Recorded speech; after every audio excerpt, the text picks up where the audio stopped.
Okay, number 5.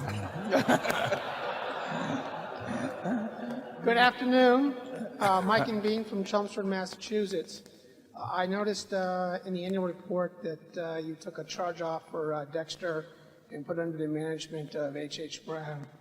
And I was thinking back, I believe in 1985, you wrote about the process you went through in closing the textile business. And I was wondering if you could elaborate how this situation is different. I believe you indicated in the textile business that despite excellent management, it wasn't possible to earn an economic return on the assets. Yeah. Did you say that we took a charge off on H.H. Brown? No, I meant to say we took a charge off on Dexter. Oh, Dexter. Yeah, absolutely. We lost a very significant amount of money on Dexter thanks to a dumb decision that I made, and maybe several dumb decisions. And I mean that is a business that went offshore in a huge way. There are close to 1,200,000,000 pairs of shoes made in or used in this country. I never can figure out how they get to that number. I mean, I use a pair about every 5 years, but 4 for every man, woman, and child. I don't know, but that's the number. And you know, I don't know whether it's 5% now, but it's something in that area are made in this country, and hundreds of thousands of jobs have gone offshore with that. The textile business, as you know, has gotten almost destroyed in this country. I mean, when you have somebody like Burlington go into bankruptcy, wonderful company, spent lots of money on keeping their plants up to date and all of that sort of thing. But in the end, if you're paying 10 times as much per hour for labor as somebody else, it's awfully hard to be that good. And that's going on in furniture manufacturing now too. We have a number of furniture retailers, and Bill Child or Irv Blumpkin will go over to the Orient fairly frequently now. We buy a lot of furniture comes from there, and that trend is moving in that direction in a very significant way. And was your question why Fruit of the Loom would be different? No, I was just wondering if there's any hope for Dexter, or if it's going down the same path. Oh no, well Dexter is now part of H.H. Brown, and it's selling product which overwhelmingly is produced abroad.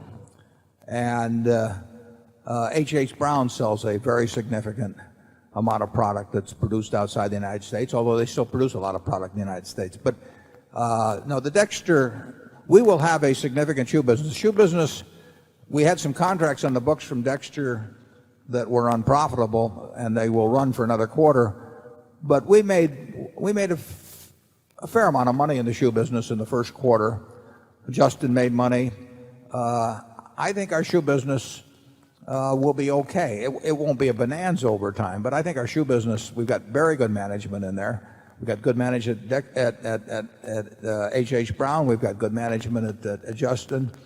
And I would expect that we would have a substantial and a reasonably profitable shoe business in the future, but we will not be able to do it with 100% or 90% or 80% domestic produced shoes. And in that respect, I was very wrong in paying what I did and paying it in the manner I did, which was stock in the case of Dexter, for a domestic shoe manufacturer.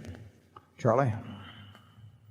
Yeah, that shows, which is important to show, that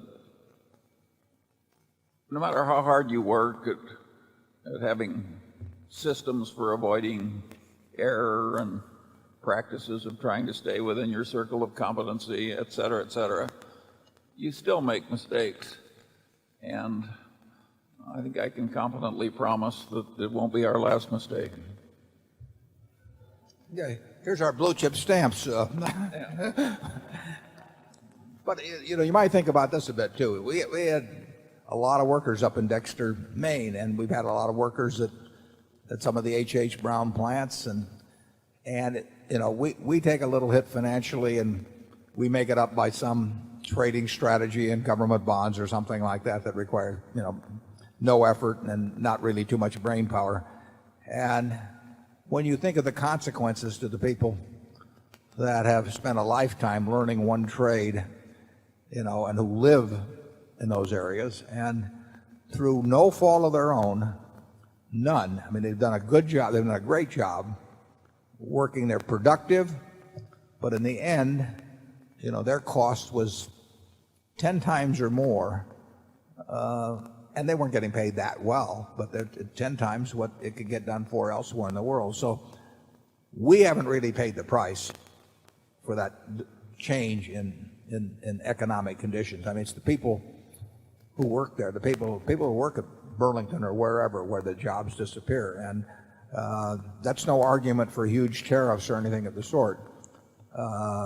But retraining doesn't do much good if you worked in our textile mill, as many people did years ago, and you're 60 years old and you only speak Portuguese.